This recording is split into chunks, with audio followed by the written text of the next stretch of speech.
ആരാണ് സത്യത്തിൽ ഈ കീലേരി അച്ചു എന്നുള്ളതിനെപ്പറ്റി ഇവർക്ക് ആർക്കും തന്നെ കൃത്യമായിട്ടുള്ള ഒരു ബോധ്യമുണ്ട് എന്ന് തോന്നുന്നില്ല.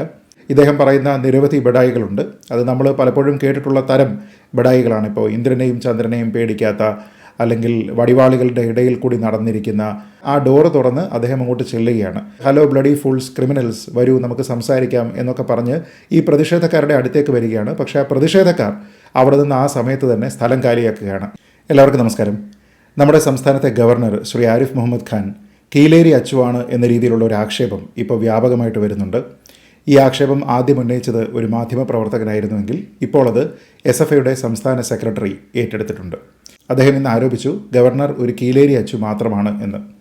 ആരാണ് സത്യത്തിൽ ഈ കീലേരി അച്ചു എന്നുള്ളതിനെപ്പറ്റി ഇവർക്ക് ആർക്കും തന്നെ കൃത്യമായിട്ടുള്ള ഒരു ബോധ്യമുണ്ട് എന്ന് തോന്നുന്നില്ല. വളരെ പ്രശസ്തമായിട്ടുള്ള കൺകെട്ട് എന്ന സിനിമയിലെ ഒരു കഥാപാത്രമാണ് കീലേരി അച്ചു. ആ കഥാപാത്രത്തെ അതിമനോഹരമായിട്ട് അവതരിപ്പിച്ചത് നടൻ ശ്രീ മാമുക്കോയെയാണ്.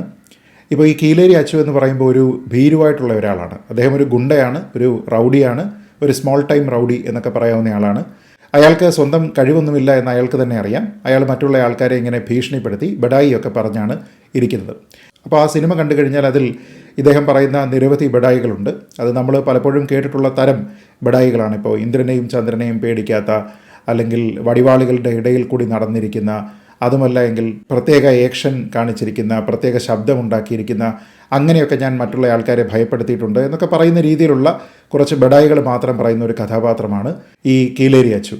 അപ്പോൾ നമ്മുടെ കേരള ഗവർണർ ആ രീതിയിലുള്ള ഒരു കഥാപാത്രമാണോ എന്നാലോചിച്ച് നോക്കുക. നമ്മുടെ ഗവർണറെ സംബന്ധിച്ചിടത്തോളം അദ്ദേഹം ഇങ്ങനെ ബഡായി പറഞ്ഞ് നടക്കുന്ന ഒരാളല്ല. അദ്ദേഹം ചെയ്യുമെന്ന് പറയുന്ന കാര്യങ്ങളൊക്കെ തന്നെ അദ്ദേഹം ചെയ്യാൻ ശ്രമിക്കാറുണ്ട്. പ്രത്യേകിച്ച് സർവകലാശാല വിഷയത്തിലൊക്കെ തന്നെ അദ്ദേഹത്തിന് അനുകൂലമായിട്ടുള്ള പല നടപടികളും കോടതികളുടെ ഭാഗത്തു നിന്ന് തന്നെ അന്തിമ വിധി വരുന്ന സമയത്ത് ഉണ്ടായിട്ടുമുണ്ട്.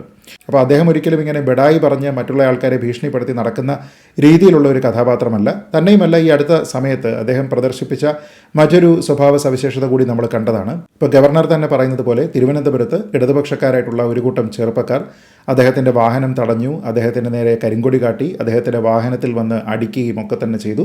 വാഹനത്തിനെ കുറച്ച് മെയിൻ്റനൻസ് വർക്കൊക്കെ തന്നെ ചെയ്യേണ്ടി വന്നതായിട്ടൊക്കെ തന്നെ നമ്മൾ വാർത്തകളിൽ പിന്നീട് കണ്ടതുമാണ്. അപ്പോൾ അങ്ങനെയുള്ള ഒരു ആക്രമണമൊക്കെ തനിക്ക് നേരെ വരുന്ന സമയത്ത് വെറുതെ മിണ്ടാതിരിക്കുകയല്ല അദ്ദേഹം ചെയ്തത്. നേരെ മറിച്ച് അദ്ദേഹം വാഹനം അവിടെ നിർത്താൻ ആവശ്യപ്പെടുന്നു.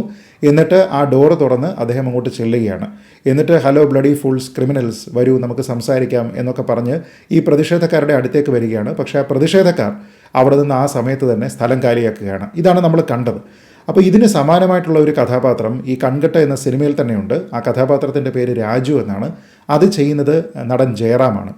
ആ കഥാപാത്രം വളരെയധികം ധൈര്യമുള്ള ഒരു കഥാപാത്രമാണ്. മറ്റുള്ള ആൾക്കാർ വെല്ലുവിളിക്കുന്ന സമയത്ത് ഇറങ്ങി ചെല്ലുകയാണ്. ഒരു വേള ഈ കീലേരി അച്ചു തന്നെ അവിടെ വന്ന് വെല്ലുവിളിക്കുന്നുണ്ട്. ആ വെല്ലുവിളിക്കുന്ന സമയത്ത് അയാളെ സധൈര്യം നേരിടുന്നതിന് വേണ്ടി ഇറങ്ങിപ്പോകുന്നയാളാണ് രാജു. അപ്പോൾ എനിക്ക് തോന്നുന്നത് ഈ ബിഹേവിയറൊക്കെ കാണുമ്പോൾ ഗവർണർക്ക് ഒരുപക്ഷെ കീലേരി അച്ചു എന്നുള്ള പേരല്ല ചേരുന്നത്, നേരെ മറിച്ച് രാജു എന്നുള്ള പേരാണ് ചേരുന്നത്. ഇനി എന്തെങ്കിലും രീതിയിലുള്ള വിരുദ്ധ അഭിപ്രായം നിങ്ങൾക്കുണ്ടെങ്കിൽ കൺകെട്ട് എന്ന സിനിമ ഒന്നുകൂടി ഒന്ന് കണ്ടു നോക്കിയാൽ അത് നന്നായിരിക്കും എന്നാണ് എനിക്ക് പറയാനുള്ളത്. അപ്പോൾ ഈ രണ്ടാൾക്കാരുടെയും സ്വഭാവ സവിശേഷതകളൊക്കെ പരിശോധിച്ചതിന് ശേഷം ഈ ബഡായി മേഖലയിൽ ഏറ്റവും കൂടുതൽ ശ്രദ്ധ കേന്ദ്രീകരിക്കുന്നത് ആരാണ് ഒരു സംഘർഷമുണ്ടാകുന്ന സമയത്ത് അതിനെ നേരിടാൻ സന്നദ്ധനായിട്ട് ചാടി പുറപ്പെടുന്നത് എന്നൊക്കെ നോക്കിക്കഴിഞ്ഞാൽ ഇതിൽ ആരാണ് കീലേരി അച്ചു അല്ലെങ്കിൽ ആരാണ് രാജു എന്നൊക്കെ തന്നെ നമുക്ക് വ്യക്തമാകുന്നതാണ്. ഞാൻ നേരത്തെ പറഞ്ഞതുപോലെ ഇനിയും മനസ്സിലാകാത്ത ആൾക്കാർക്ക് ഈ അടുത്ത കാലത്ത് നടന്നിരിക്കുന്ന സംഭവങ്ങൾ എന്തൊക്കെയാണെന്ന് ഓർത്തെടുക്കാം. ഒപ്പം കൺകെട്ട് എന്ന് പറയുന്ന സിനിമ ഒന്നുകൂടി കാണാനും ശ്രമിക്കാവുന്നതാണ്. അപ്പോൾ അത് കാണുന്നതിന് വേണ്ടിയിട്ട് എൻ്റെ ഇടതുപക്ഷ സുഹൃത്തുക്കളോട് ഞാൻ ഒന്നുകൂടി അഭ്യർത്ഥിക്കുകയാണ്.